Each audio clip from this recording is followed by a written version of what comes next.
and yoga itself. I think it was a couple of years later that he then gave a talk on Raja Yoga, and was it in 1896, I think, Maharaj? I'm not exactly positive. Then that was one of the first books on yoga that we had in English for many years on the Yoga Sutras of Patanjali from Swami Vivekananda. So today we have one of Swami Vivekananda's monks from his lineage, Swami Atmapriyananda, who came here from India, from Calcutta, and who is the Vice Chancellor of Swami Vivekananda University. I think you have all read the flyer, and you can see that he has degrees in science and physics, as well as being a great meditator. So he's a perfect person to bring together those two minds to explain to us yogic consciousness in our scientific age, which is today's talk. To start the talk, the students would like to sing the song to Patanjali, and then we'll hand it all over to Swami.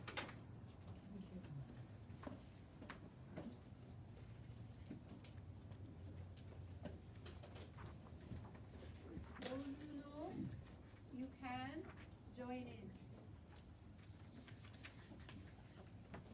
We'll do first one time over for now.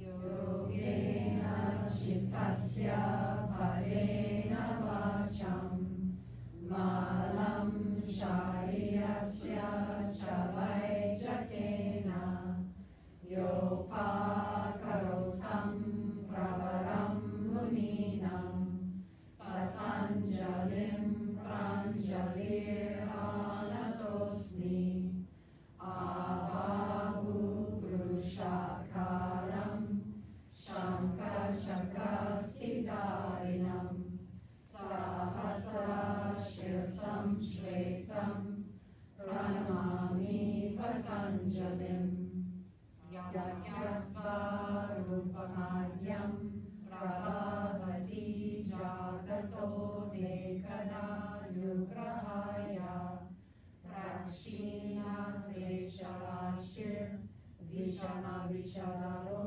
dekavaktra subodhi sarvanyana prasrutir bhujagaparikaraha vretaye yasya nityam devo isha savobhyat siddharimala tanor yogado yoga yuktaha Hari Om.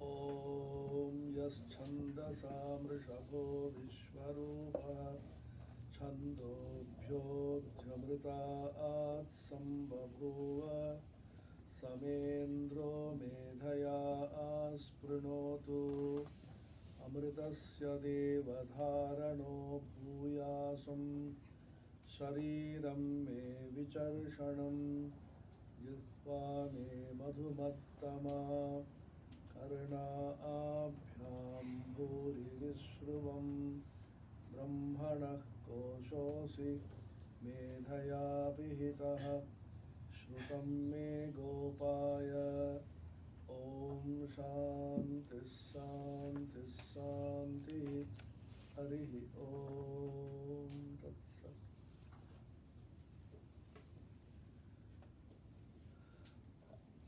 very happy to be here to meet all of you,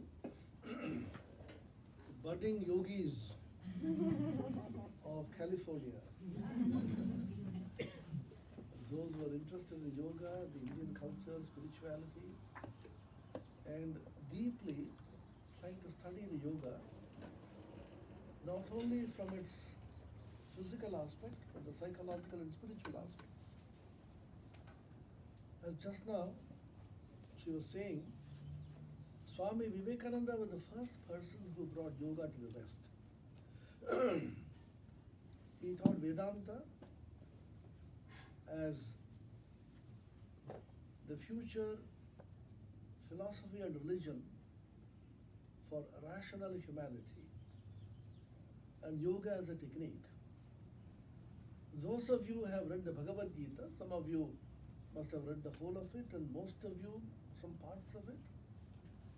And every one of you, I believe, are exposed to some of the Bhagavad Gita portions. There's a colophon at the end of each chapter. It says, Om Tatsaditi Srimad Bhagavad Gita Su Upanishatsu Brahma Vidyayam Yoga Shastre Sri Krishna Arjuna Sambade Sankhya Yogo Nama Tritiyodhyaya Karma Yogo Nama Tritiyodhyaya, and so on. If you look at this, there are two important words which come out: Brahma Vidya and Yoga Shastra. Bhagavad Gita is a smriti. As you know, Vedanta has Prasthana Traya, three important canons: Shruti Prasthana, Smriti Prasthana, and Nyaya Prasthana. Prasthana is the authentic documents. Shruti means the Vedas. Smriti are the auxiliary scriptures based upon the Shruti. And Nyaya is the logical enunciation of the doctrines of the Shruti and Smriti based upon certain rational conclusions. The Bhagavad Gita is a Smriti. It is not part of the Veda, but even then, it has been given the status of a Shruti. It's called Upanishatsu. Is in plural. You will know that in the seventh case ending, plural. Upanishad is in feminine gender. I always say, Sanskrit has been very partial to females. Some time ago, there was a discussion with His Holiness the Dalai Lama. I was also present there in Delhi. Suddenly a woman got up. Why is it that women are denied the permission and the authority to be able to spiritually guide people? Then the discussion went on. Some heat was generated rather than light. Then I thought, this is the time to intervene and make things light. Then I asked His Holiness, may I make an intervention? He said, yes. You see, in Sanskrit, in Vedanta, the Indian scriptural lore, anything concerning buddhi and intelligence is feminine. Buddhi is feminine, dhi is feminine, prajna is feminine, medha is feminine. Saraswati is the female goddess who presides over the entire body of knowledge. There is no male goddess. Upanishad, interestingly, is in feminine gender. Upanishatsu is seventh case ending plural. In India, in Sanskrit, we use plural to give respect. It's there in British India, British also. They call it the royal we. You know, the king and queen of England don't say I, they say we. Means they are so important, so honorable, they will not say I. It's a plural. Upanishatsu in the Upanishad, which is the Bhagavad Gita. What is Bhagavad Gita? It is Brahma Vidya and Yoga Shastra. So these two words are extremely significant. Brahma Vidya, Vidya is also feminine. Brahma Vidya is the science of Brahman, and Yoga Shastra is the technology of Brahman in the modern parlance. Now we talk about science and technology, science and engineering. So you have the theoretical science, which is Brahma Vidya, and how that theoretical science can be applied to daily life to elevate yourself and ultimately reach the highest. This is called Brahma Vidya and Yoga Shastra. The Bhagavad Gita is both Brahma Vidya and Yoga Shastra. And Sri Krishna is called the Yogeshwara. You know the last verse of the Bhagavad Gita? Yatra Yogeshwara Krishno, Yatra Partho Dhanurdhara, Tatra Shrir Vijayo Bhutir Dhruva Nidhir Matir Mama. Wherever this Yogeshwara Krishna, the king of yogis, and wherever there is a Partha, who is Arjuna, representative of humankind, there will be prosperity, welfare, ultimately spiritual emancipation. So Krishna Arjuna Samvada, a dialogue between God and man. Arjuna represents humanity. Arjuna represents all of us. He is receiving this knowledge, which is the Brahma Vidya, science of Brahman, and the technology of Brahman, which is Yoga Shastra, from Sri Krishna. It has been handed over. And the Bhagavad Gita, as you know, contains extraordinary revelations and insights into yoga. Not only dhyana, which is the 6th chapter, but every chapter of the Bhagavad Gita is called a yoga. This is very interesting. How yoga is considered a very vast subject, not particularly focusing on people who want to lead a spiritual life. If a person wants to earn money, which is also an important purushartha, important avenue in which man seeks money so that he can do good to society. If you don't have money, you can't maintain all this. You may have any amount of yoga, but you need some money. So for him, how this yoga can help people to attain their purushartha. Purushartha is dharma, artha, kama and moksha, as you know. Dharma is righteous living, conduct. Artha is money. Kama is desire, enjoyment. And moksha, ultimately, you want spiritual emancipation. So yoga is used in a very wide sense, covering all the aspects of a man's life. When you are deeply depressed, extremely unhappy, sorrowful, depressed, the Bhagavad Gita, I'll call it, you are in a state of yoga. What kind of yoga? Depression yoga. I'm not saying this. You know where I got this from? The first chapter is called Arjuna Vishada Yoga. The depression of Arjuna is itself a yoga. Because unless you are depressed, you will not ask fundamental questions. When you are depressed, when you are unhappy, when you say, why should this happen to me? I never did anything wrong. Oh God, why are you treating me like this? So we make God responsible for everything. Then the depression which overtakes you awakens something in you. And then you ask certain fundamental questions. Unless you are in a state of sorrow, you don't ask fundamental questions about life and existence. This is the experience everywhere. Even Buddha asked a fundamental question when he saw sorrow. Swami Vivekananda awakened to spirituality when his father passed away. His mother and brothers were dying almost of starvation. So some awakening takes place. Then you turn to the pursuit of yoga. Therefore, depression itself is the cause of yoga. Then Bhagavan Sri Krishna goes on with various kinds of yoga. The yoga of jnana, the yoga of bhakti, the yoga of meditation, the Dhyana Yoga, the Raja Yoga, and the Yoga of Karma. These are the four essential yogas which Vivekananda brought to the West. He was giving lectures and classes on Bhakti Yoga, Karma Yoga, Jnana Yoga, and Raja Yoga. So one of the very devoted disciples writes in the reminiscences, we were almost sorry there are only 4 yogas. If there could be many more, we could have so many classes. And Vivekananda was the first person, as she said, to put all this into English. It was not easy. Because as you know, English is not the vehicle or the language to express spiritual thoughts. Because it didn't develop that way. Just like Sanskrit is not the vehicle to express scientific thoughts. You can't express scientific thoughts precisely in Sanskrit. Because it has not developed that way culturally.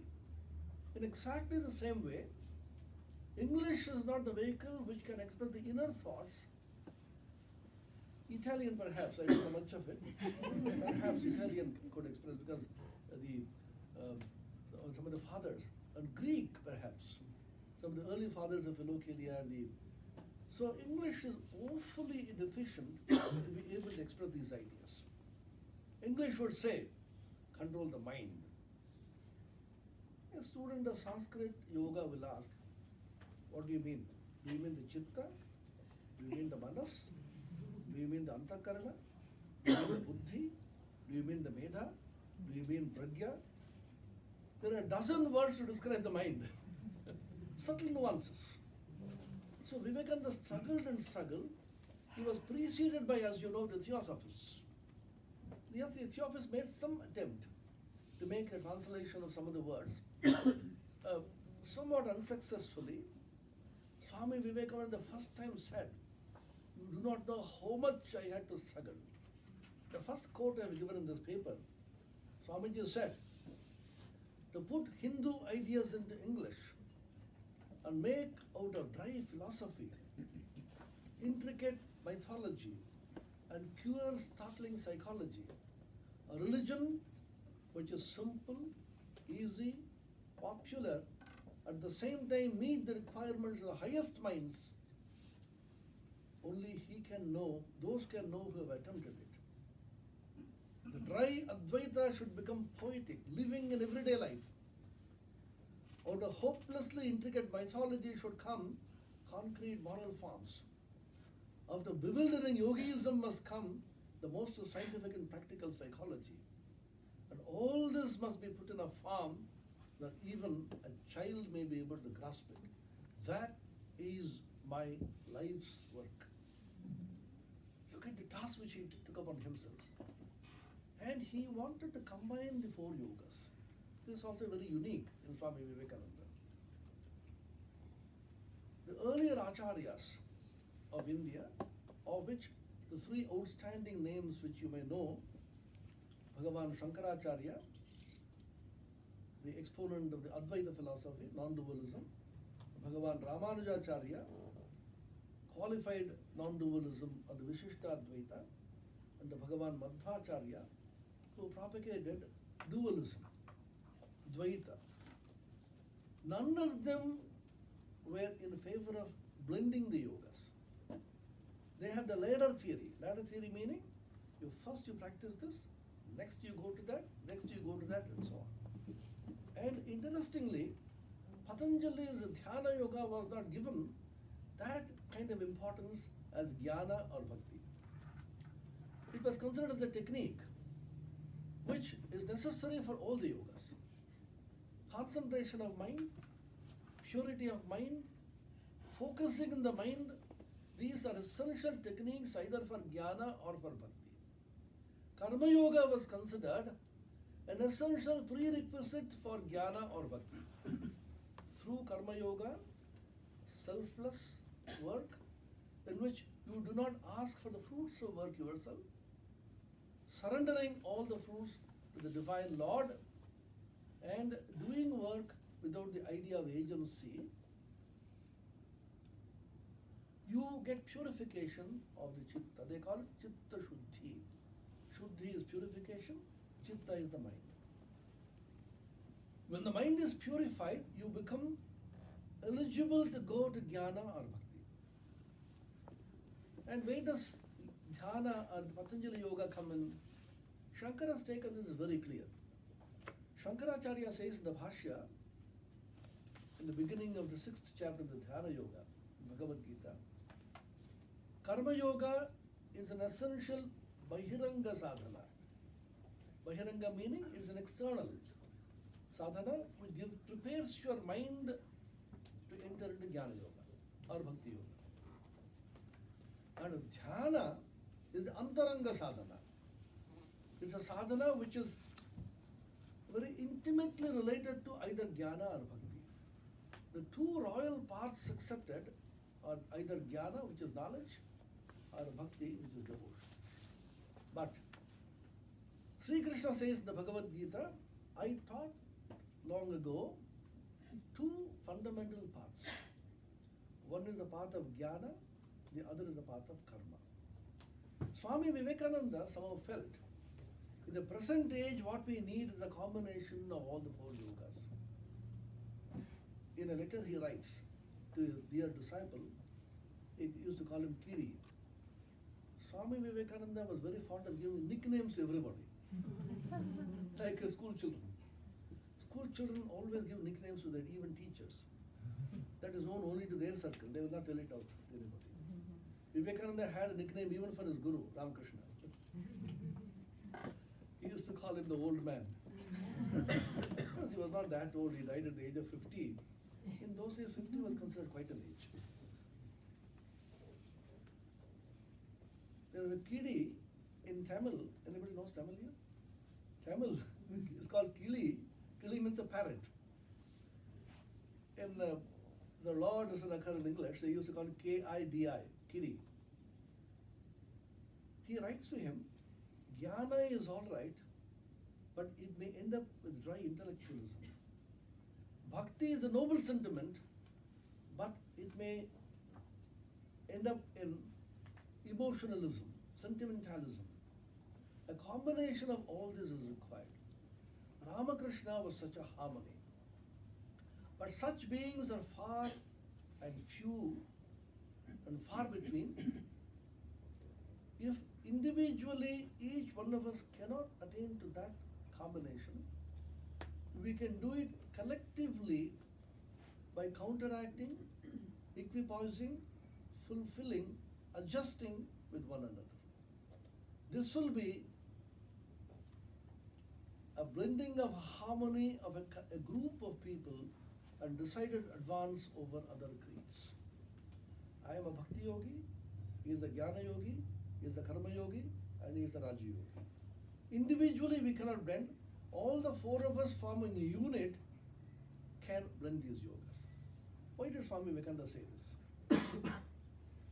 That was because you may practice this yoga, but you need to know the philosophy behind it. I am very happy that you teach also the philosophy and the spiritual content of the Patanjali Yoga. That was a great contribution of Guruji Iyengar. See, most people think yoga is only twisting your arms and feet, not the ears. In India we say twisting the ear. Do you have this in India, in English? Twisting the ear means I'll punish you. I'll twist your ear. Anybody knows Bengali? Kaan mole devo. That means I twist your ear. In English we call it arm twisting. So it is not only twisting and turning and standing on the head, but there's a deep philosophical and spiritual content behind this. That is exemplified with the Yoga Sutras. Yoga Sutras are the remarkable example of the sutra literature. You know, in Sanskrit, a kind of literature grew, which is called the sutra literature, explaining everything in the form of small aphoristic, pithy sentences. Profound, punctilious, powerful, 3 Ps. It's very small, but extremely deep in content. But the problem was, then they wanted to make it brief and briefer and briefer. Unless somebody interpreted these sutras, Those who are not in the tradition were unable to know it. So I write a very brief sutra, and the disciple comes and writes a long commentary on that. These are called bhashyas. And even the bhashya is not so easily understood. His disciple comes and writes a tika, gloss. And his disciple comes in and writes a tippani. It goes on and on and on. Because India was one of the richest countries in the world, most prosperous. People were so happy they did not want anything in the worldly life. So the entire country, for thousands of years, the best brains were engaged in the pursuit of higher knowledge. Can you imagine people constantly debating this, discussing? Janaka, the great king, Yajnavalkya was a sage. He used to come to the darbar, the court. So what do we do today? Let us discuss Brahman. I somehow used to imagine, a time could come in India, we have the Lok Sabha and Rajya Sabha, we have two houses, upper house and lower house. The Prime Minister and the President, all of them come. Now let us discuss the Upanishad and the Yoga Sutra. All the members of Parliament. A time could come. This was the ancient India. Janaka comes to the court one day and says, I have 1,000 cows. Cow was considered a great wealth in those days. Each of these cows has a huge amount of gold attached to this.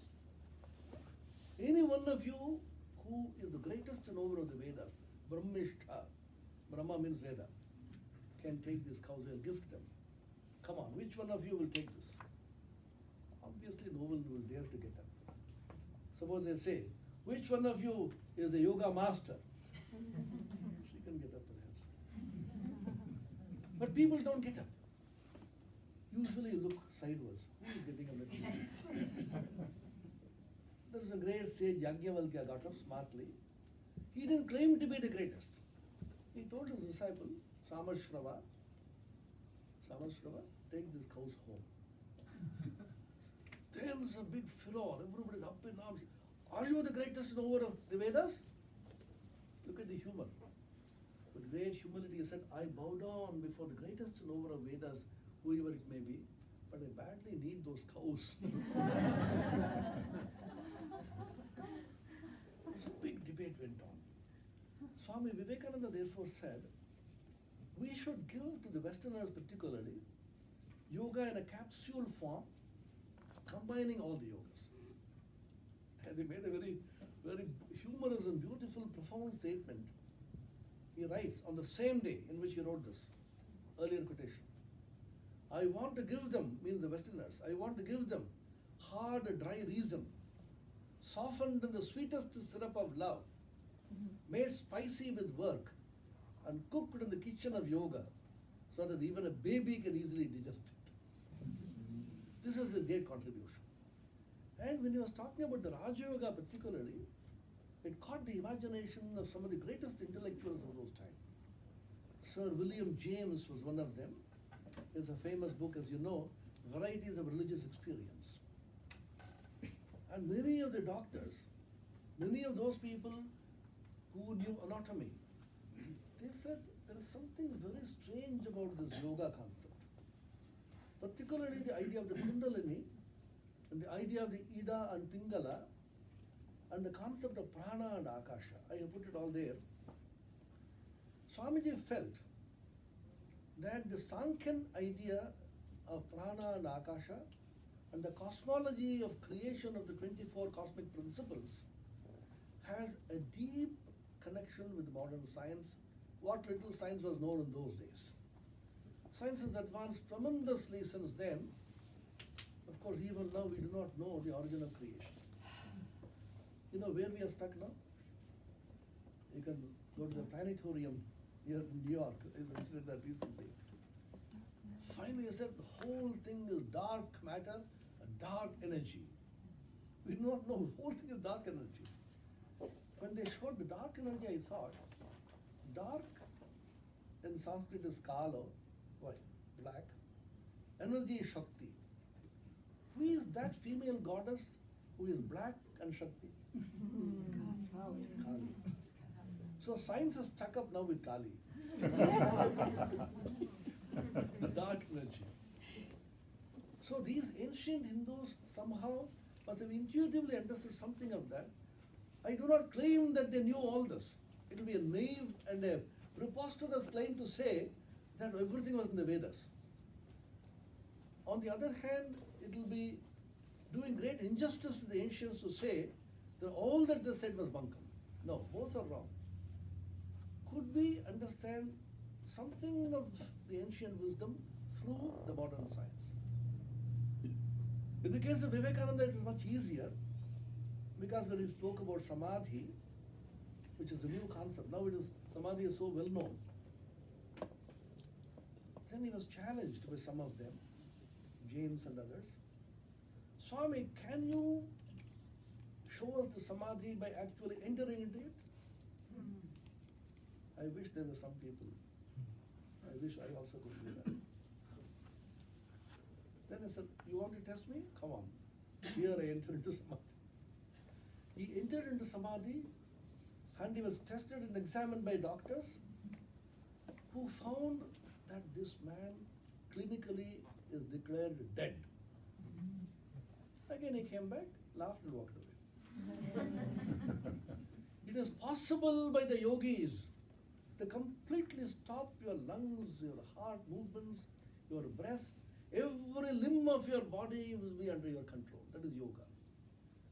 You are practicing Hatha Yoga, various asanas, just to prove that your limbs should be completely under your control. In the West, unfortunately, now it's changing. People don't use their fingers to eat. They use forks, and because you eat bread and there we eat rice and dal. So we'd put it there and crush like that. If you Indian home, the Westerners say, oh, it's not etiquette. Things are changing now. There's a great intellectual in Bengal called Suniti Chatterjee. You must have heard of him. He was a great linguist. He knew, they say, about 22 languages. It seems he hold a book in French and read it in English. He was such a master of so many languages. He was very witty also. When he came to the West, he was eating with his fingers. And in those days, Western people were so particular about etiquette. And Indians were considered hopeless, uncivilized heathens. Then they told him, why are you using your fingers? Instantly he said, because nobody else can use them.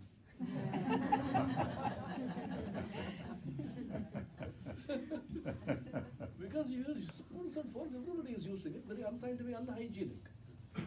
My fingers you can't use, and therefore my fingers are the cleanest on the earth. There was a joke about him.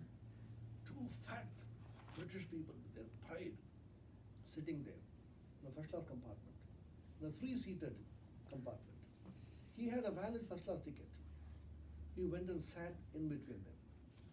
They were furious. What? You heathen, daring to come and sit in between us? Are you a donkey or an ass? He said, I'm in between.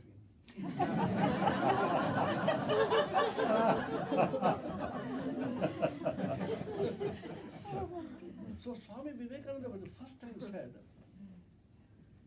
the ancients made bold generalizations about truth and reality, creation, the mystery of being.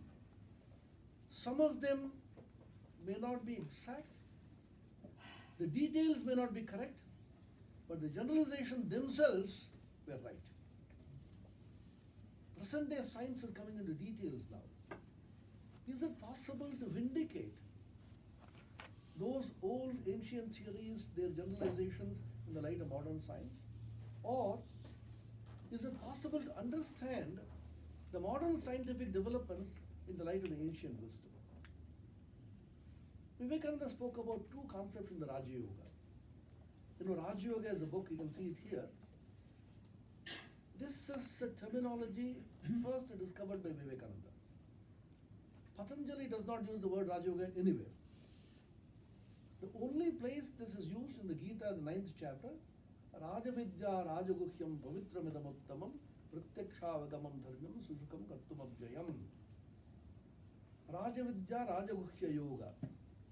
Raja means the king, yoga means yoga, the kingly yoga, royal yoga.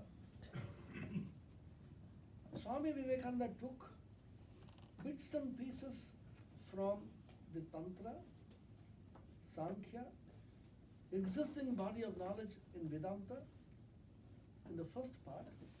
In the second part, he put the Patanjali Yoga Sutra. These are two distinct parts, apparently unrelated to each other.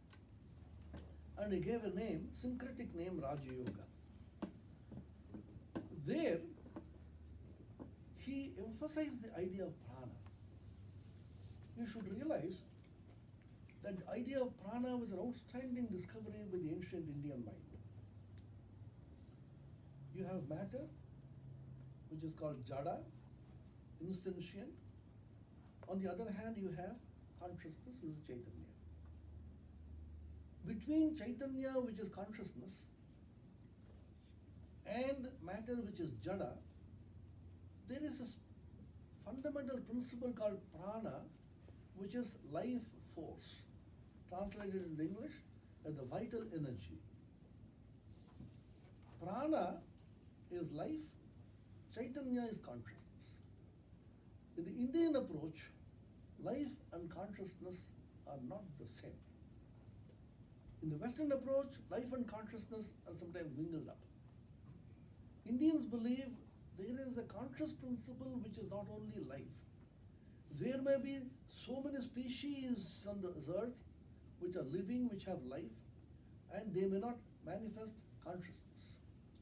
What is consciousness? Consciousness is self-awareness. I am speaking to you. A dog or a cat also can howl at you.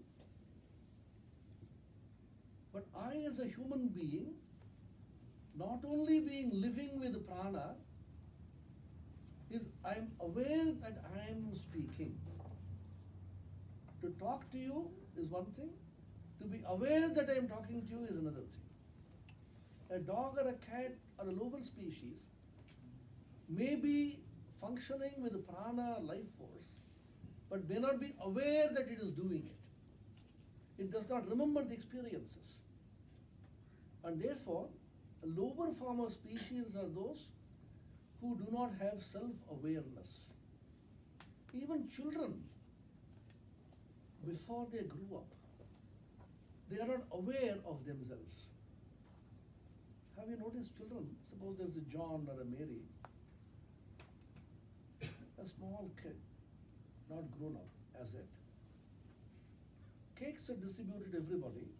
Said, oh, give one for John. He will not say, give one for me.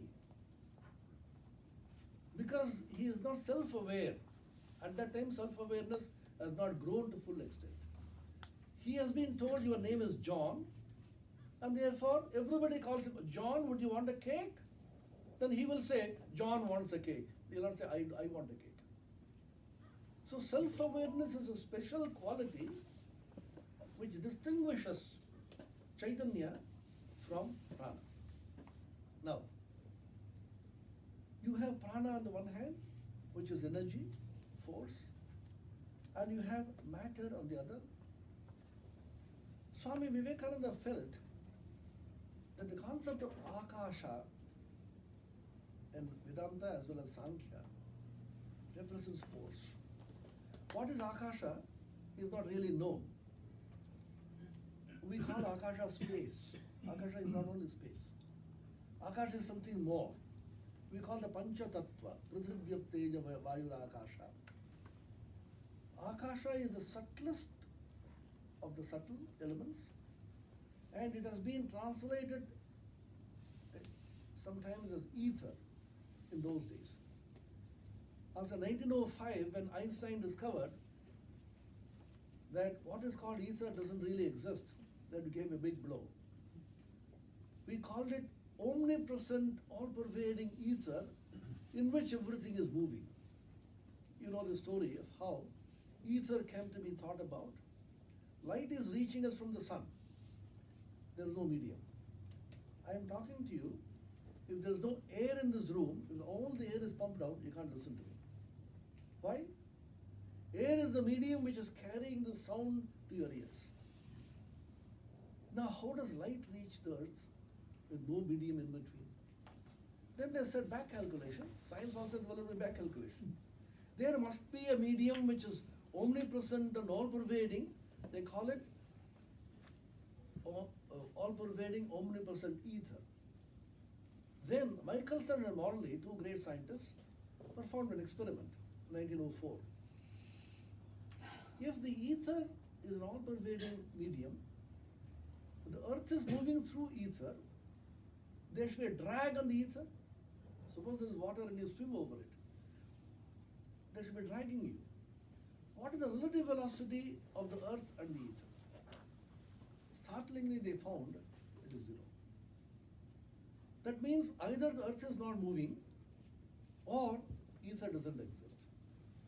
Since you know earth is moving, ether can't exist. That was a deadly blow to the idea of ether. Then Einstein came up with the theory of relativity and so on. Now, Swamiji did not know these developments. He died in 1902. Immediately after he passed away in 1902, within a couple of years, the idea of Einstein came up in 1905. When Swamiji was alive, 1900, the idea of Max Planck's quantum theory came up, where the idea of the particle-wave duality was intertwined into physics. A particle can behave like a wave, and a wave also can behave like a particle. This was called the quantum theory of Max Planck, 1900. Swamiji didn't live long enough to see its ramifications later on. This idea, once again, is a highly philosophical principle. Every one of the developments of science have come from a fundamental philosophical principle. All of you know the nature of light. Light consists of waves, but earlier Newton said light consists of corpuscles, small particles which keep moving. Experiments vindicated both theories. Sometimes this is indicated, sometimes that is vindicated.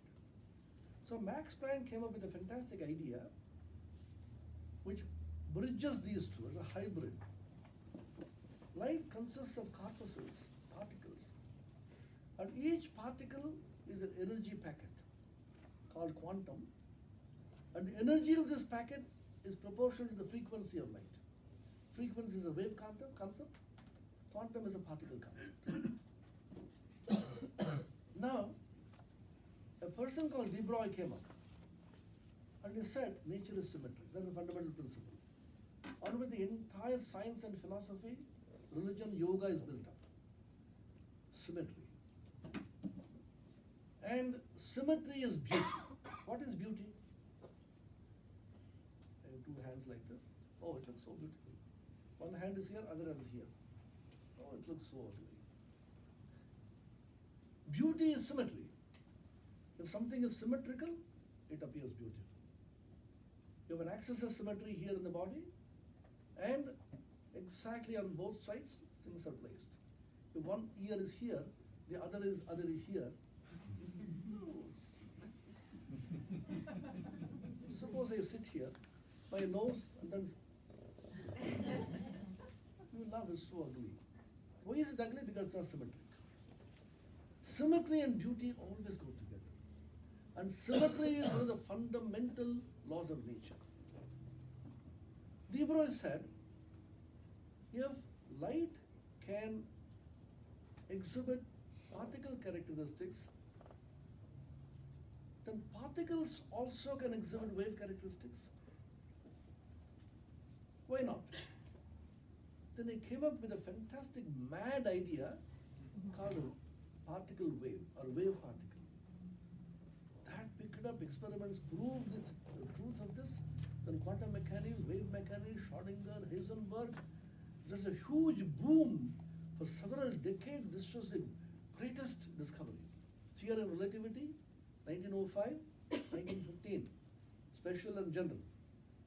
Wave mechanics and quantum mechanics around the same time.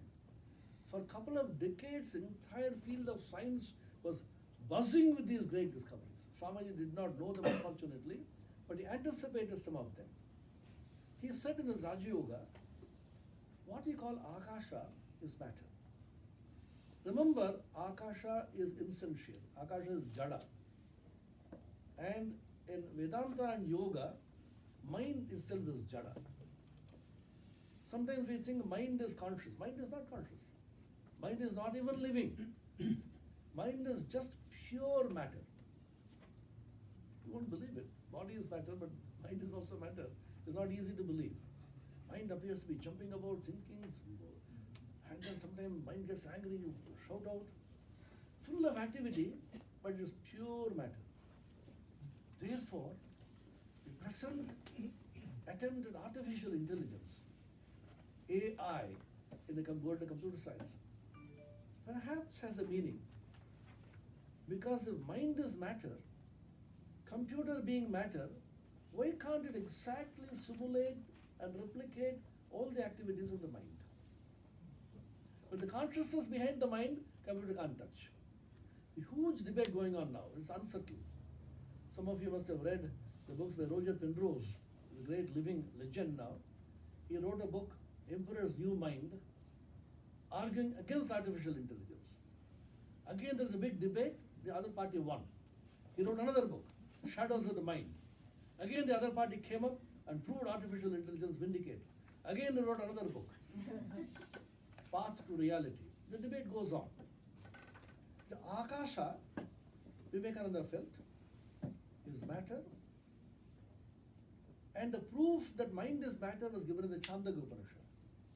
Very simple experiment. A disciple was called Annamayam hi Soumya Manaha. Manas is Annamaya. And Manas is matter. Proof?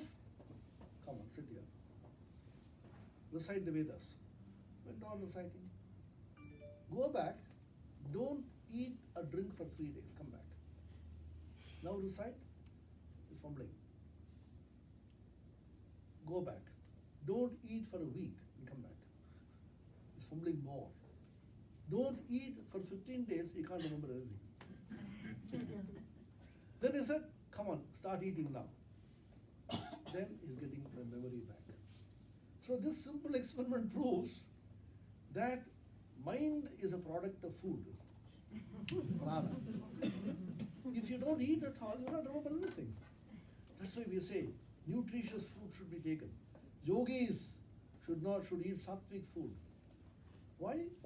Because to be able to think properly and will rightly, ahara shuddhi is necessary. Ahara shuddhi is the purification of the food. Ahara shuddho sattva shuddhi. Sattva shuddho dhruva smriti. Dhruva smriti parishuddho. In the Chandogya Upanishad, you achieve the spiritual goal. Ahara shuddhi leads to chitta shuddhi, purity of the mind. That leads to your memory being fixed. Your memory will grow if your food is pure. When we tell it to students, they don't appreciate that. Why not? I'll eat junk food. See, I tell my students, God has not given you the stomach to make it the dustbin. It's a very sacred thing which is given you. Fill it with good sattvic food. If you tell them, if you eat sattvic good food, you'll get great credits in the examination. Then they will understand that. This has been proved. So Akasha, therefore, is matter. Now what is prana? Prana is energy. Vivekananda felt the key to the understanding of yoga, Raja Yoga, consists in these two concepts. Then he said, every entity in nature has a microcosmic and a macrocosmic dimension. Microcosmic dimension is the smallest of the small. Macrocosmic is the largest of the large. In the external nature, you can see the microcosm, atoms, molecules, nucleus, subatomic particles, protons, neutrons, quarks. You go down, now the Higgs boson is dancing on the stage now. Higgs is not dancing, he's too old for it. So particles, nuclear particles, this is the microcosm. The macrocosm is the stars, nebulae, sun, moon, planets, galaxies. These are the two manifestations of nature in any entity, micro and the macro. If you think of the entire outward nature as one, and think of the micro as the inner world, and macro as the outer world, that's also possible. In the outer world, if you think of macrocosm has again two dimensions of micro and macro, big and small. The inner world, which is the world of the mind, world of the spirit, world of the chitta, world of the egoism, and world of thoughts. A huge inner world is inviting you to explore it. Indian mind went to the inner world to explore it. We call it yoga. Yoga is exploration of the inner world of mind and the spirit. Vivekananda said, if you talk about prana, I am talking to you, prana is required for that. To be able to talk, I need some water. Those who can shout, some of the people in public lectures, how vigorously they speak. Prana Shakti, we call it the power of prana. Now, individual has a prana acting through him or her. Can you think of prana as a cosmic level? Vivekananda call it the cosmic prana. What is animating the entire universe? What is moving the sun and the moon and the stars and the nebulae? Earth is such a huge fellow, but the most mediocre. The sun around which the earth is moving is the most mediocre star in the galaxy. Who is moving this huge earth and rotating and going round and round? How much of energy is required to turn the earth? So somebody is providing the prana shakti, the power of prana, to be able to move the sun and the moon and the stars on the one hand. On the other hand, move these protons and electrons. Electrons also moving around the nucleus and spinning around themselves. And the nucleus is also spinning. The whole world, everything is rotating. This is the description of Buddha. Buddha said nothing which is static, everything is rotating. So what is the power? What is the Shakti which moves all this? Vivekananda said, extrapolating from the micro to the macro, this should be the cosmic prana, the power of the cosmic prana. So Akasha on the one hand, which is matter, prana on the other hand, energy.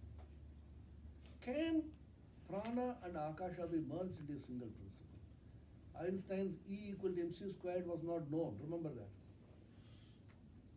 Swamiji somehow felt the Indian wisdom could integrate prana and Akasha, energy and matter into one entity, and the Sankhya's called it the Mahat. The Mahat, you can turn to page 2.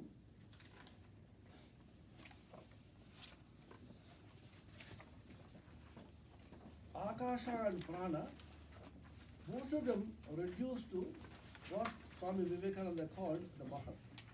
This page 2, a few sentences from below. Akasha equals matter, prana equal to force and energy, and Mahat is primal creative energy. So Swami Vivekananda felt there is a Mahat principle of Mahat, which is called the cosmic mind, which is the universal principle of universal energy principle, which reduces itself into Akasha on the one hand, matter and energy on the other. And there's an interconvertibility of Akasha and prana, Akasha and energy. So from Akasha you can produce energy. So in principle, yogis can produce objects from Akasha. Yogis could produce, how could they do that? Because what we call Akasha itself is energy. And that energy can be condensed, you can produce matter out of it. How do you do it in dreams? In dream you have only a thought.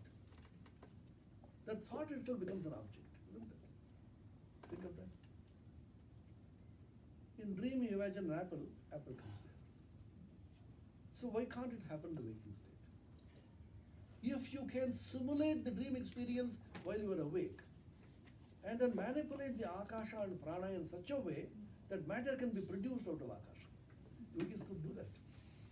Swami Vivekananda himself says, I saw a yogi who could produce just like that from Akasha, matter. Then I told him the name of a fruit which he has never heard of. Then he said, you want that fruit? Take it. That means yogis can manipulate the Akasha and prana because they manipulate the microcosmic prana in their own body, through which they can manipulate the cosmic prana. And the entire energy of a human being in the microcosmic level is coiled up at the Mooladhara. You know the Shat Chakras? The Mooladhara chakra at the base of the spine as what is known as Kundalini. Kundalini is just coiled up. Why this image is used?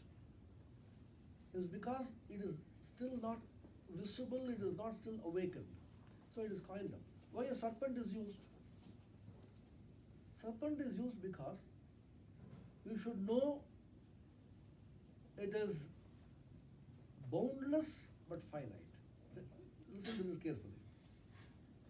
It is not infinite. What is the example of boundless and finite? Think of a circle. What is the bound of the circle? You can start anywhere and end anywhere. So in that sense, it has no bound, but it's a finite thing. Circle is not infinite in radius, infinite in area. So they thought, if you can think of a circle which has consciousness, because it is not, this prana which you have in your body is not pure matter. Consciousness is associated with this energy which make you function. Somehow or other, prana, akasha and chaitanya have come together in a kind of package. And that is making us move and function. The yogis can clearly separate out and manipulate the prana by which they can achieve extraordinary things like God. They can play God. Don't we play God? You know, when do we play God? Anybody? In dreams. In dreams we create objects. I, as a limited entity, I sleep, I throw up objects. I become the creator of that. That means consciousness has the capacity to divide itself into a subject and object. This is a very strange aspect of consciousness. So if you think of a boundless, finite reality, which is conscious, how will you say that? You think of a serpent biting its tail. That is a circle, but the serpent is a conscious entity. How do you know? You touch it and you will know. So they thought this could be a good image. See how the human mind is evolving. This I myself thought, how they thought about all this. I got this from Ramakrishna-Vivekananda's some of the lectures. So he says, you think of a serpent like that, and the serpent is coiled up. We do not exactly know, but the Kundalini coiled up is biting its tail. Perhaps it is. Now, this Kundalini, when it wakes up, it has to ascend. It needs a channel to go. They have discovered 3 channels. Channel 1, channel 2, channel 3. The channel 1 is to the left, channel 2 is to the right of the spinal column, channel 3 is the straight channel. And for most of us, the channel 3, which is the straight one, is closed.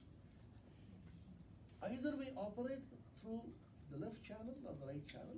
They are called Ida and Pingala, you know them. And the Ida Pingala go like that. It's in the form of 8, like this. Most interestingly, we should not read too much into that. This is exactly the double helical structure of the DNA.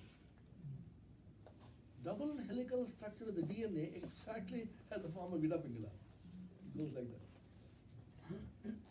So intuitively, these people knew the basis of human life is the Ida Pingala.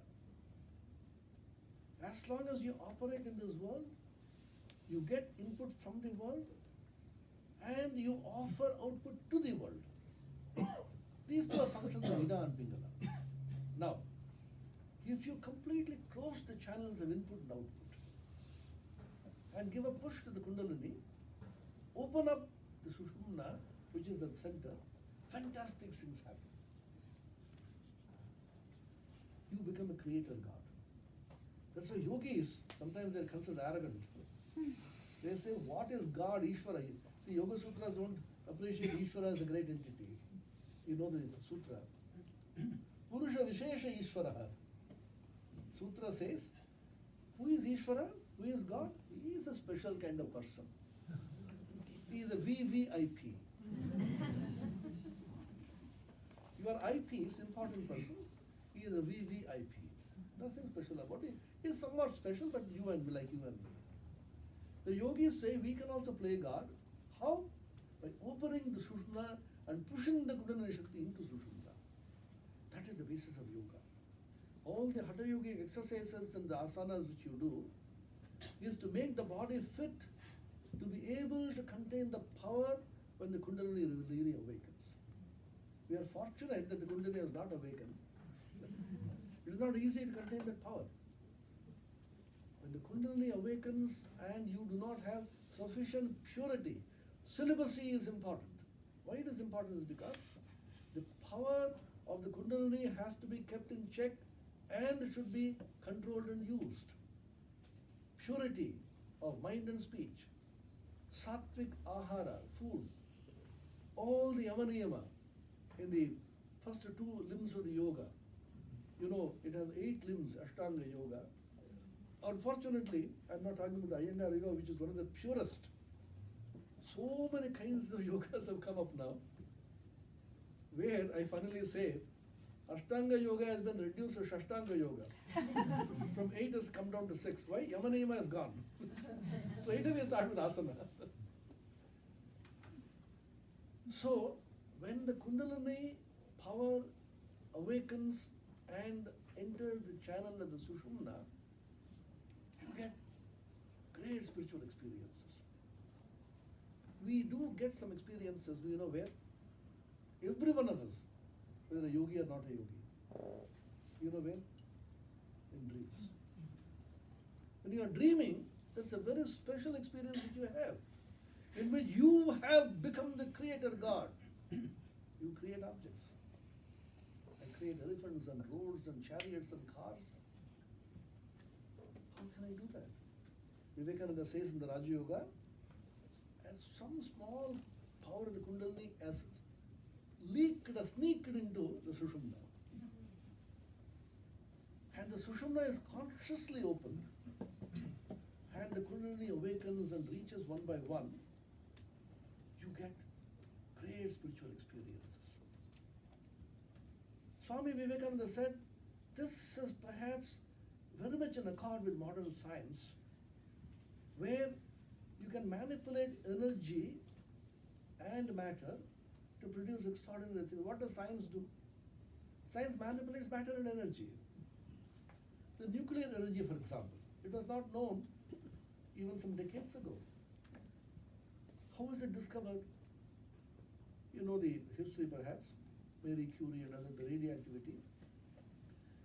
A very large nucleus, meaning a nucleus with a large mass number of protons and electrons is very large. It becomes so bulky, it can't contain itself. So it splits into 2. Finally, I say, any organization become larger, slowly the 2 groups are formed. So it can't contain itself, It spontaneously disintegrates. Nobody induces it to disintegrate. Spontaneous disintegration of heavy nuclei, meaning nuclei with large mass numbers, is called nuclear fission. It disrupts.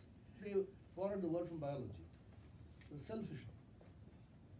When fission takes place, the energy which is left out, missing matter, the amount of matter before and after, there is a small difference. This matter is released as energy. When you manipulate this matter and energy, you're producing atom bombs. You get electricity. The small piece of manipulation of E equals mc square, by which you can create bombs which can destroy the Earth 10 times over. Later on, another question is what is the source of solar energy? Sun is continuously giving us energy, isn't it? How much energy sun is giving us? I told my students why you should be grateful to God if you believe in one, or even nature. Ancient Vedas, sun was the only god they worshipped. Why is sun so important? Why do we worship the sun god? It's because the amount of energy it gives you, heat and light. If you calculate the amount of energy scientifically, which the sun gives you, and calculate the amount of money bill you have to pay per unit of electricity which sun gives, the wealth of the entire universe will not be enough to pay a bill for just 1 month. You can do a quick calculation and find out. But sun has been giving us energy abundantly without asking any question, not charging anything, everything is free. So scientists ask the question, what is the source of this energy? There's a great scientist called Hans Bethe. I had the privilege of meeting him as a student of an MSc class. He came to Chennai. Like a sage, he looked like. He was asked to speak about a popular talk he gave there, My Life in Physics. He began by saying the following, I remember even now, after about 50 years. He said, I have been asked to speak about the topic, My Life in Physics. I would rather modify the title slightly by saying, My Life is Physics. He has so much identified with physics. He made a great discovery for which he got the Nobel Prize. The source of stellar energy and solar energy is nuclear fusion. The huge nucleus splits into two, fission, energy is produced. Two small hydrogen nuclei, protons, can fuse together to form a helium nucleus. In this fusion, some energy matter is gone and it manifests a tremendous energy. So, it is possible to manipulate prana and akasha. Science has proved after Vivekananda did not know all these developments. Some of it anticipated. There's a clue to the development of yoga vis-a-vis modern science is in the concept of akasha and prana. There is a prana is not only this force which you have in the body. Prana is a physical force, prana is a magnetic force, prana is the electrical force, prana is the life force, prana is a biological force, prana is a spiritual force. All the forces put together is called prana. Somehow the yogis discovered that prana has to be found and manipulated. This prana shakti is extremely and vitally important. How to manipulate this cosmic prana? Manipulation and regulation of this prana is called pranayama. Pranayama is not only breath. The manifestation of the prana is through breath. That's one of the manifestations. Through pranayama, a yogi can control the prana of the entire universe. Some of the yogis like Vishwamitra, they could create universes. You know the story of how Vishwamitra quarreled. He sent one king called Trishunku to the heavens. There the sentry and the security guard in the heavens said, you can't enter into heavens in this body. You need a subtle body. So I don't know, but Vishwamitra sent me. Vishwamitra, anybody go? He pushed him. He was tumbling down and said, "Oh, Vishwamitra, save me, I've been pushed out." Vishwamitra said, "Stop there. Go, I am pushing you." Vishwamitra is pushing from above, and that fellow is throwing from above. Finally, Vishwamitra got wild. What? You will not allow him to go to heavens? I am sending him. I will create a separate heaven. He created a Swarga. Then all the devatas got frightened. Vishwamitra created a Swarga. If you create a new state, a new country, you need a new prime minister, new cabinet, and you need a new upper house, lower house. So Indra is the chief minister or the prime minister. So you need a new Indra for that. He said, "Anyam Indram Garishyami," I'll create a new Indra. The old Indra sitting there got terribly frightened. Oh, there's a rival. So that Swarga, even now it's called Trishanku Swarga. And in Indian languages, it's become so common. When the hung parliament, there are votes, nobody got the majority. Then we call it a hung parliament. In the Bengali papers and the Sanskrit, the local language, they say, Trishanku parliament. Trishanku is neither here nor there, is hanging there. So the yogis had this capacity and the power to be able to produce matter from prana. They exercised it very rarely and only for the good of the world. These things were kept esoteric, personal, very secretive, because they could be misused.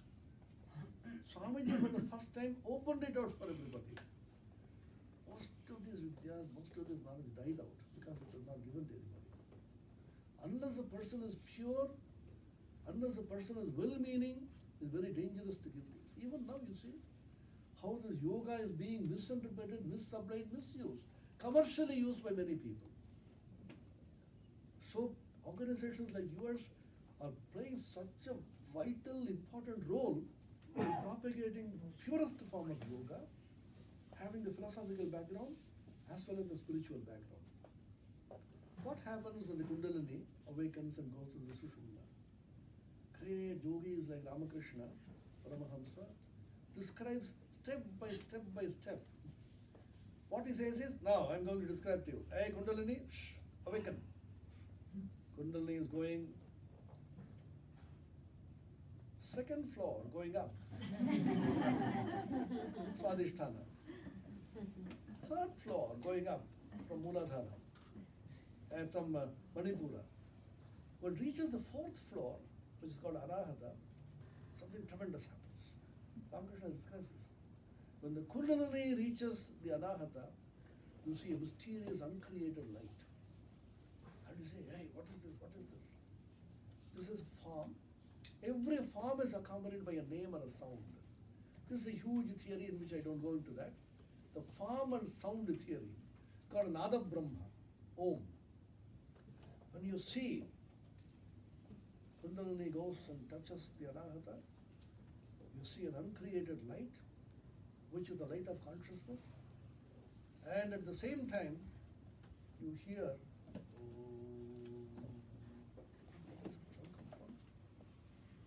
comes from within you. That's called Anahata. Ahata means to strike. How is sound produced?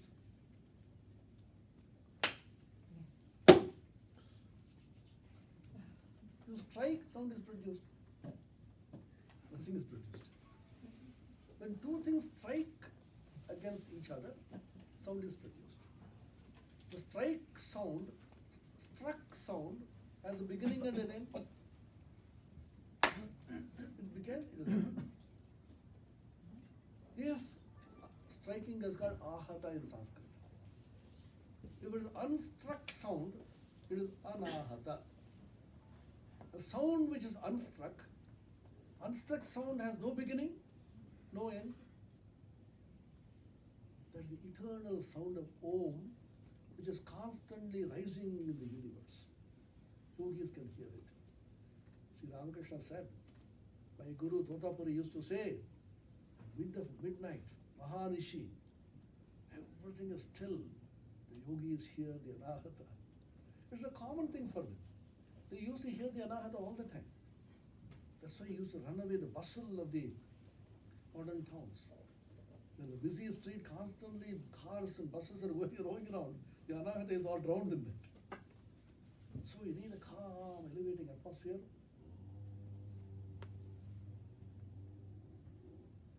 24/7, 365 days in a year, anahata is constantly rising there. And they live and move in the anahata.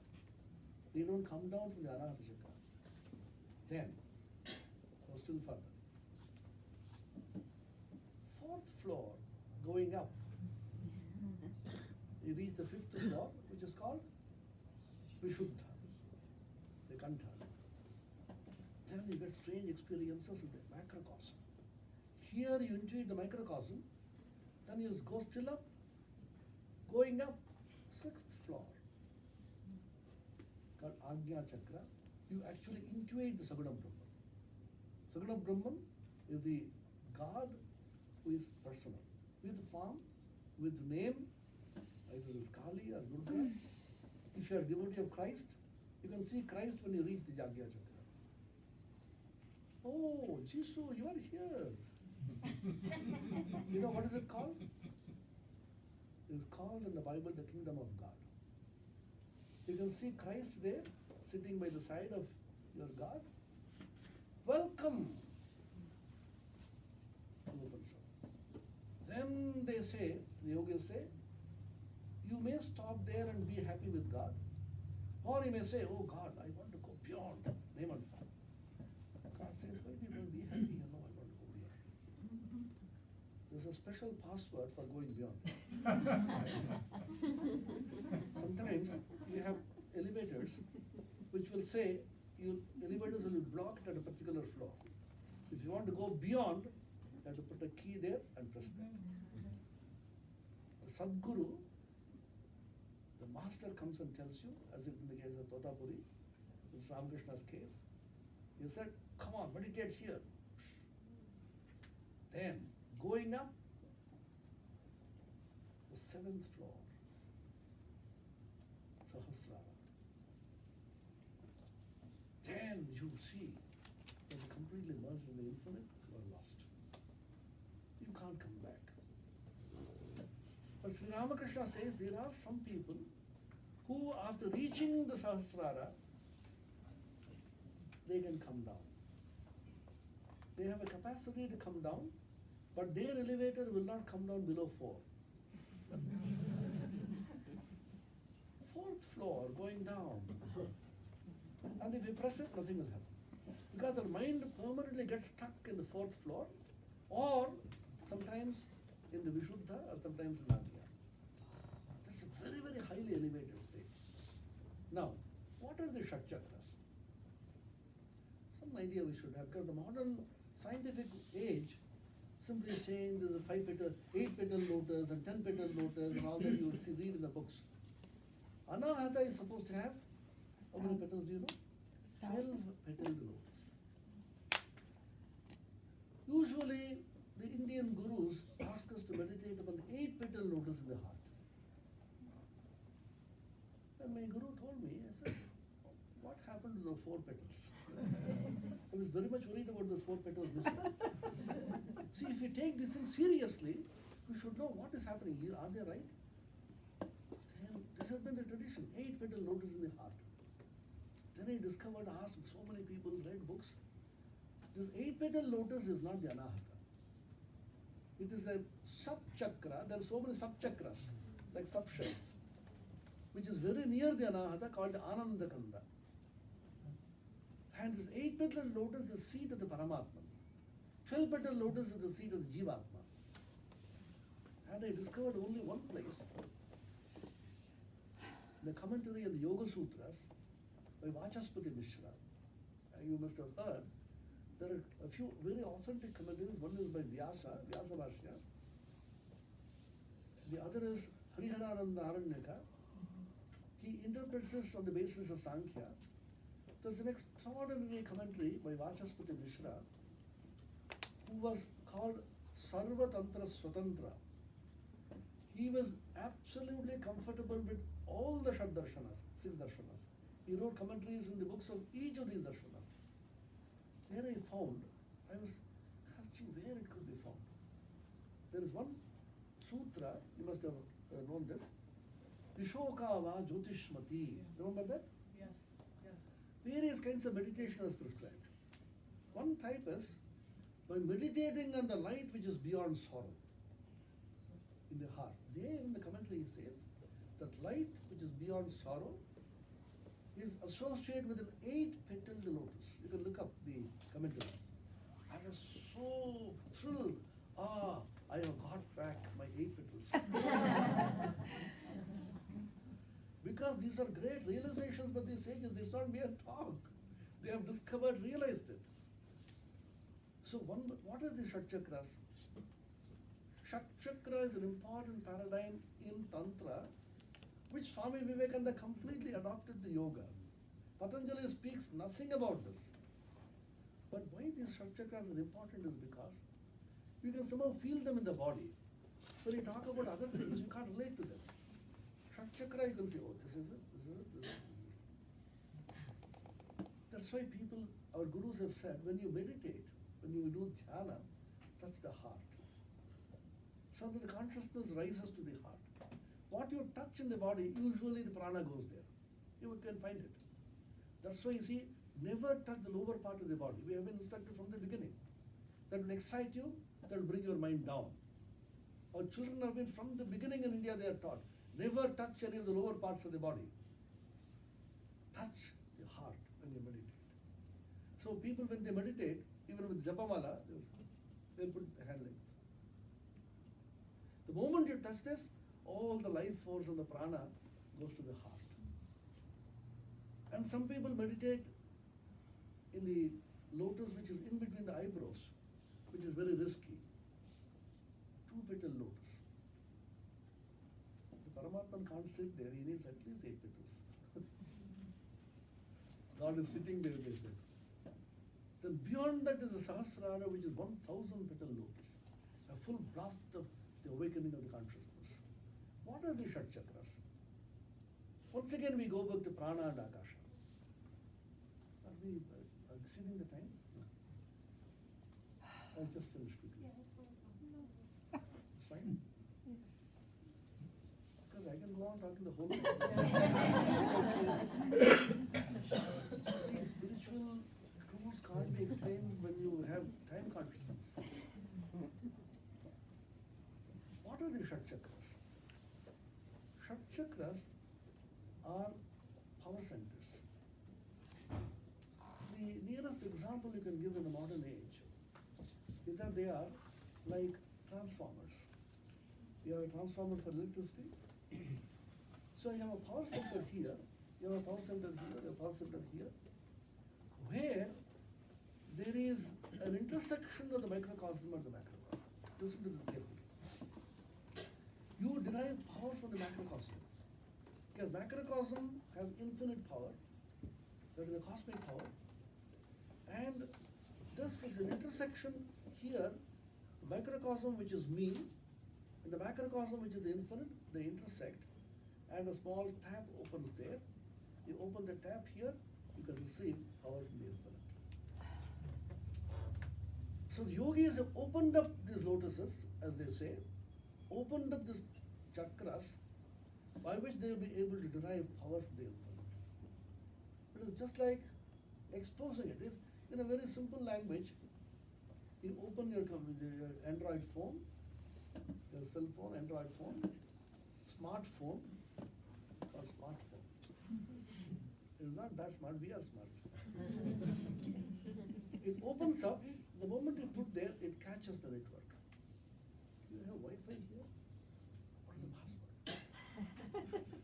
So when this opens up, the Wi-Fi catches the vibration from the infinite. So you can download from the cosmic mind. So the yogis open up, and then you want the meaning for this Yoga Sutra? Wait. Achaspati, tell me. Achaspati says, refer to this. This is it. This is possible.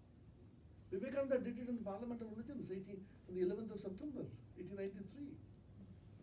He said, what should I say? Such a huge gathering. He has never spoken in public before. He was just 29 years old. Young boy coming from Calcutta, out of India for the first time, encountering a huge crowd of 10,000 people, the best minds of America. He has never spoken in public. And he had no prepared lectures. He was going on postponing, no, not now, not now. When he was pushed into it, the president said, if you don't speak now, you'll not get a chance anymore. Come on. He says, I went there, I didn't know what to say. Open the power. Connect to the source. Then words came, words came. They were not mere words, they were charged with power. When he ended a small lecture of 3 minutes only, the entire audience was going mad. Hundreds of people were up on their feet and clapping and clapping and clapping for 3 or 4 full minutes. They tried to clap for 3 minutes, let me see. Your hands will ache. Scores of young women, beauties like fairies, were crossing the benches and chairs to get near him and kiss his robe. An old woman, Mrs. Blodgett, was looking on his head. My dear young lad, if you can resist this onslaught, you are a god. It's not easy. It's not easy. Vivekananda himself said, beauty is like fairies, and fame, a millionth of which would have made anybody mad. I am digesting all of them. Is it because of my power? Or the power of the infinite Lord who is constantly supporting me? All these great men have done is a download from the cosmic mind called the Hiranyagarbha or the Mahat, and all that you get is what the cosmic mind contains. You also can do it. All that you need is what? The cell phone, which is the pure mind, and infinite broadband connectivity 24/7.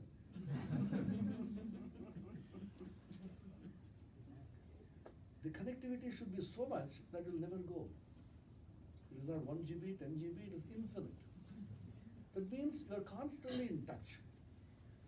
Being in touch, being connected is called connection means yuj. Yuj plus kta is yukta. Yuj dhatu plus ghai pratyaya is yoga. Yoga means to be constantly connected to the infinite source. So the mind, which is the cell phone which you have, which is purified through tapas, famous sutra, Swadhyaya Pranidhana, Swadhyaya Ishvara Pranidhana. So these are the various Kriya Yoga, it is called. Through that you purify the mind becomes concentrated and purified, and then it gets connected to the Lord. Because Satata Yukta in the Gita, Nitya Yukta, Yukta Tama, Yujadhatu Kta Pratyaya means constantly connected. It is possible for you to connect to the macrocosm and get power from the macrocosm. Hundreds of yogis have experimented with so many different varieties of yoga. Hatha yoga, Kundalini yoga became a separate branch of science. And then they said, why is pranayama so important? Manipulation of the cosmic prana is possible by manipulating the individual prana. We thought about this. Why pranayama has given so much importance? What is the purpose of yoga? Complete mastery over mind and body. Absolute complete mastery. Unquestioningly, every limb of your body should obey you. Your heart should obey you. Tell the heart, stop now. Function after half hour. Yes, sir. Heart will stop. Yogis could do that. When you eat something which you should not have eaten, it has gone below this. Stop! Don't digest it. Can you do that? It simply begins digestion. There are certain functions in the body which are autonomous, which are automatic. We call them involuntary functions. Breathing, functions of the heart, movement of lungs, digestion, all of them are automatic. You can't do anything to them. There are certain functions which are voluntary, like walking, You raise your arm. You may raise or you may not raise. This is under my control. I tell my heart, stop, no control. I tell my lungs, don't breathe, it has to breathe. I tell my digestive system, don't digest now. Keep quiet for half hour. Start digesting later on. No, it can't. Circulation of blood. Can I stop it? No. Now, when you have the voluntary and involuntary divisions, the yogis asked the question, this is my guess, is it possible to control the entire gamut of the involuntary and voluntary functions? Whole thing. Which means voluntary functions you can control, it's up to you, but how do I control the involuntary functions? Then they ask the question, is there any function in the body which is both voluntary and involuntary? Do you get what I mean? Mm-hmm. Can you think of a function in the body which is involuntary if you don't look at it, but could be made voluntary? Breath. Breathing, if I don't do anything, it goes on breathing. I can make it voluntary.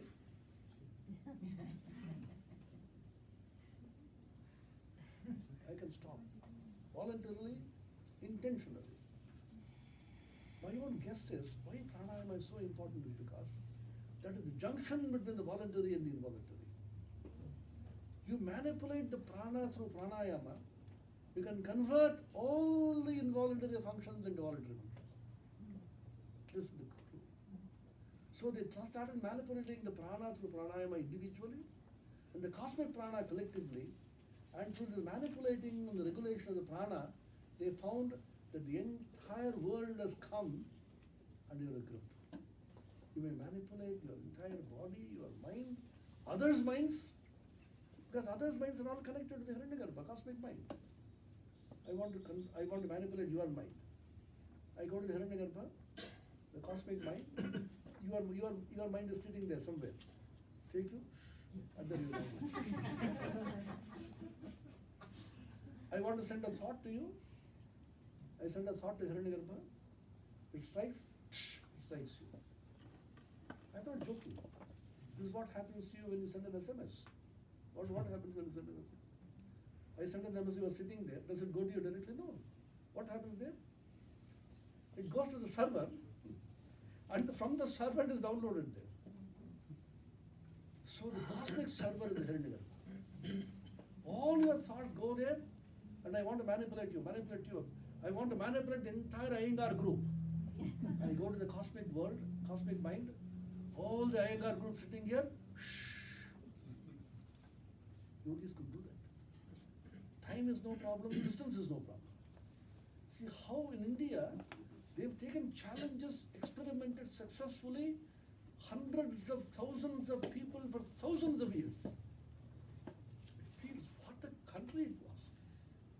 We may have now lost because of so many other factors. Because we are so mind, we are completely inward. Constantly meditating, somebody gives you a slap and takes away your land. Let him do whatever, you are meditating. That's what we did. But we were not interested. So many kings simply throw away the thrones. Such a fascinating inner study. A king controls a land, small kingdom. This person is controlling the whole kingdom of the inner world. A king is called a Raja. Those yogis who control the entire inner world, they are called Maharaja. All of us are called, oh, you're a Maharaj. What is I don't have a kingdom, but I have called Maharaja. My kingdom is not of this earth. Jesus said this. I am the king of the Jews. He was killed for that, but people couldn't understand. He said, my kingdom is not of this earth. So our kingdom is in the different kind of a kingdom in which we are the masters. Indian mindset, we cannot be enslaved by nature. That is the challenge. Nature says, I will enslave you. Human beings say, you cannot enslave me. I will conquer you completely and manipulate you until I will become master myself. So the yoga techniques which you have, all of them are simply some attempts to do this. The The asanas which you practice, you manipulate the body first. It is not merely the muscles, you remember that.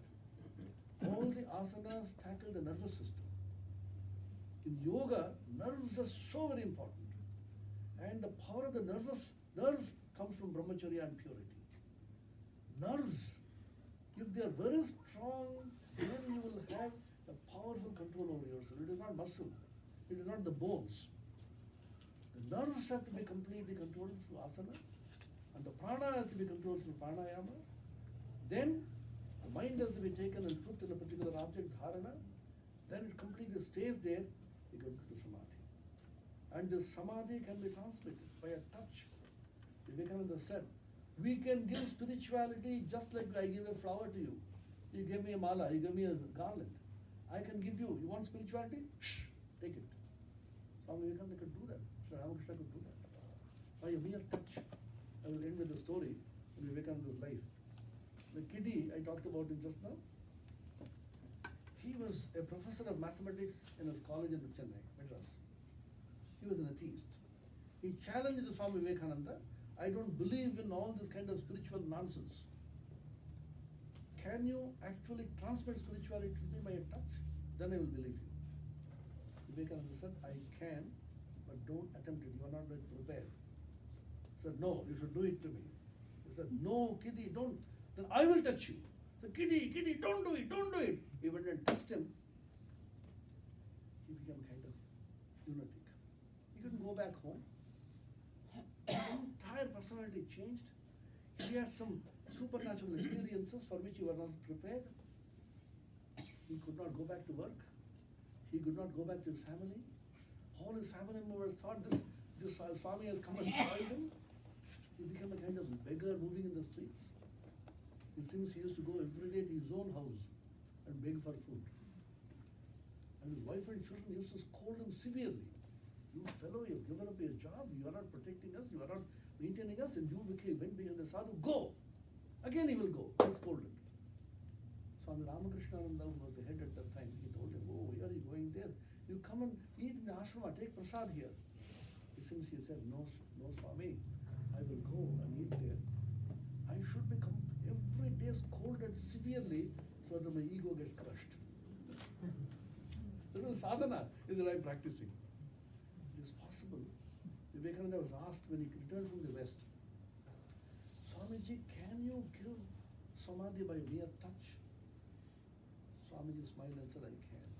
But too much of activity and rajas in the West, that power of transmitting samadhi by touch has diminished now. If I go back to the Himalayas and do tapasya and make my mind sattvic for some time, again I'll get it back.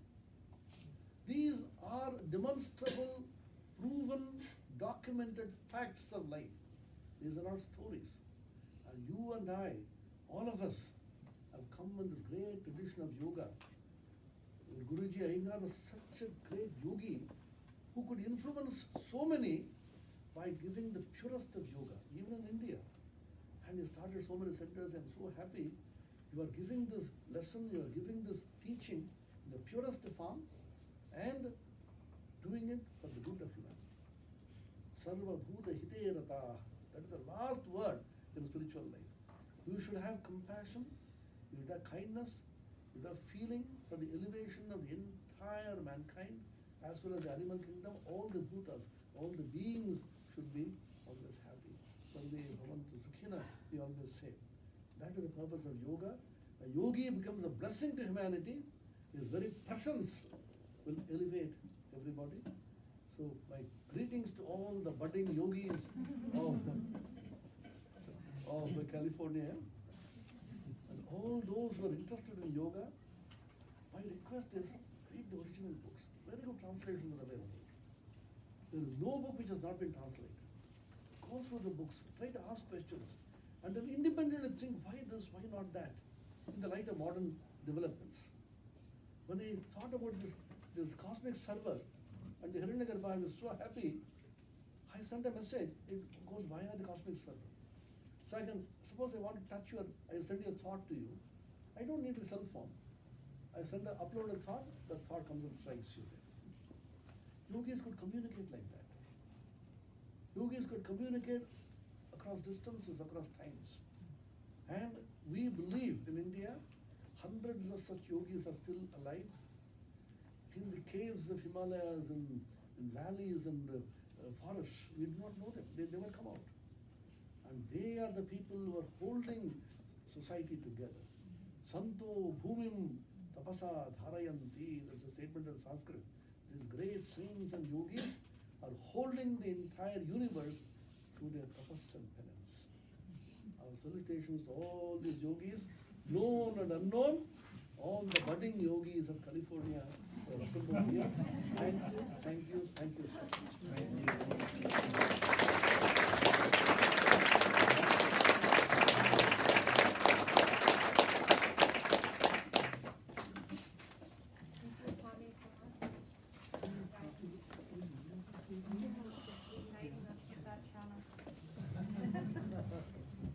There's some refreshments outside. We have a patio garden just off that door there. And there's also books that Swami Atmapriyananda spoke about available. And there's also a donation box there if you would like to donate. Or we will give all the donations to Swami for the And we should also teach them some bit of Sanskrit. Because these things can't be really translated. Some ideas, some basic ideas and some basic words in Sanskrit. I think that will help them because they are all intelligent people, they are computer scientists, they are all engineers, they are all scientists.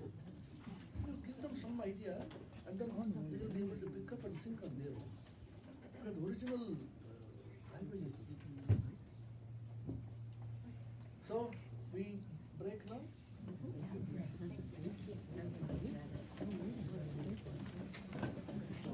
You break without breaking.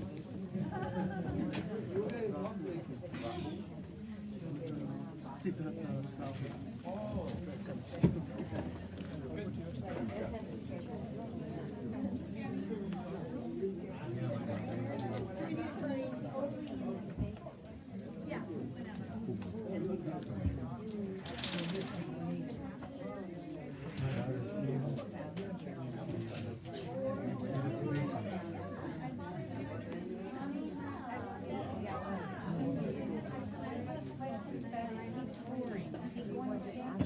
Should we get him